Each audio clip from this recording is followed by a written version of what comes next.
അപ്പോൾ IPL 2024 ഉദ്ഘാടന മത്സരത്തിൽ ചെന്നൈ സൂപ്പർ കിങ്സ് നേരിടുകയാണ് റോയൽ ചലഞ്ചേഴ്സ് ബാംഗ്ലൂരിനെ.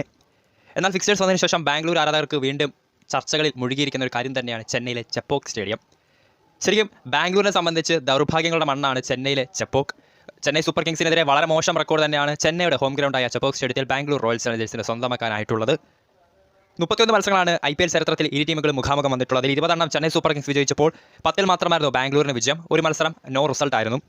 എന്നാൽ 8 തവണ ചെപ്പോക്ക് സ്റ്റേഡിയത്തിൽ ഇരു ടീമുകളും മുഖാമുഖം വന്നപ്പോൾ വ്യക്തമായ മേധാവിത്വം തന്നെയാണ് ആതിഥേയരായ ചെന്നൈ സൂപ്പർ കിങ്സിനുള്ളത്.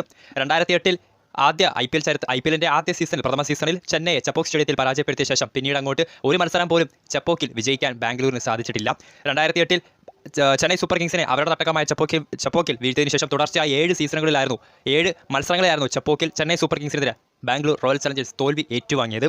സോ അങ്ങനെ ഒരു മോശം റെക്കോർഡുള്ള മണ്ണിലേക്കാണ് പുതിയ IPL 2024 പ്രഥമ മത്സരത്തിൽ ഉദ്ഘാടന മത്സരത്തിൽ ചെന്നൈ സൂപ്പർ കിങ്സിനെ നേരിടാൻ ബാംഗ്ലൂർ റോയൽ ചലഞ്ചേഴ്സ് എത്തുന്നത്.